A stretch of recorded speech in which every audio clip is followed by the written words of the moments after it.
मुंगेली जिले का, जहां पर हेमेंद्र गोस्वामी को 13 और भाजपा के गायत्री देवांगन को 5 वोट मिले, वहीं 3 वोट रिजेक्ट हो गए। खबर है मुंगेली जिले का। जिले में बीते दिनों 5 जनवरी को नगर पालिका का चुनाव किया गया।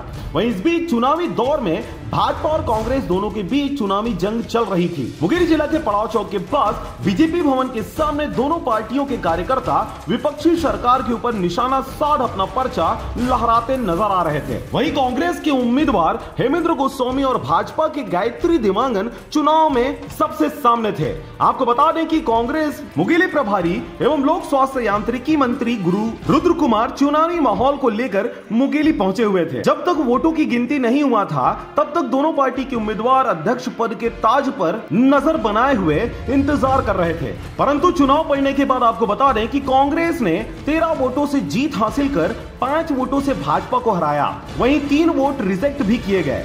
भाजपा से चुनाव लड़ रही उम्मीदवार गायत्री देवांगन थी, जिनको हार का सामना करना पड़ा और हेमेंद्र गोस्वामी को नगर पालिका अध्यक्ष का सरताज बनाया गया। आपको बता दें कि इस बीच भाजपा और कांग्रेस के कार्यकर्ताओं की काफी भीड़ उमड़ी हुई थी। लोगों की भीड़ इस बात को लेकर इंतजार कर रही थी कि क्या औपचारिक रूप से बनाए गए नगर पालिका के अध्यक्ष हेमेंद्र गोस्वामी को प्रमाणित रूप से स्थायी अध्यक्ष बनाया जा सकेगा या फिर नहीं। परंतु रिजल्ट के सामने आते ही लोगों में अपार खुशी देखी गई। वहीं झूमते नाचते डीजे की थाप पर फटाकों की आवाज इस बात को संकेत कर रही थी कि बहुत लंबे अरसे बाद मुंगेली नगर पालिका को एक जिम्मेदार और ताकतवर इंसान अध्यक्ष के रूप में मिला है। जीत के बाद हेमेंद्र गोस्वामी से बात करने पर उन्होंने कहा कि जनता के कंधे के साथ कंधा मिलाकर कार्य करूंगा, उनकी उम्मीदों पर पानी फिरने नहीं दूंगा। जिस तरह से जनता ने मुझे अपना उम्मीदवार बनाया है, मुझे चुनाव जिताया है, उनसे कहीं ज्यादा मैं कार्य करूंगा और हमेशा जनता के लिए समर्पित रहूंगा।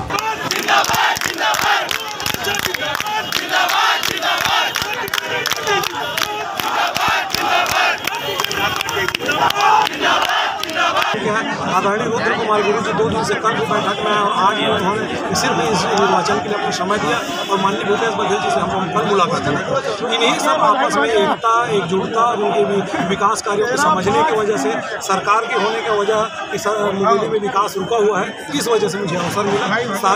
सारे कांग्रेस साथी और पूरे पार्षद लोगों ने साथ दिया। शहरी और ग्रामीण क्षेत्रों में लगातार यह देखने को मिलती है कि जिन उम्मीदवारों को जनता अपनी उम्मीदों का सपना सजाकर मैदान में उतारती है और उन्हें जिताकर सरताज बनाती है, परंतु जीतने के बाद वही उम्मीदवार जनता की उन उम्मीदों पर पानी फेरते नजर आते हैं। नगर पालिका के चुनाव के उपरांत नए अध्यक्ष पद की जिम्मेदारी संभालने वाले हेमेंद्र गोस्वामी के द्वारा किए गए वादों के बाद अब देखने वाली बात होगी कि क्या वे अपने वादों पर खरे उतर पाते हैं और जनता के भरोसे को हमेशा सर्वोपरि रखते हुए उनकी उम्मीदों पर खरे उतर पाते हैं, या फिर वे भी पूर्व नगर पालिका अध्यक्षों की तरह दृष्टि ओझल होते नजर आएंगे। मुंगेली से पोखराज खांडे की रिपोर्ट, आरजे रमझाझर।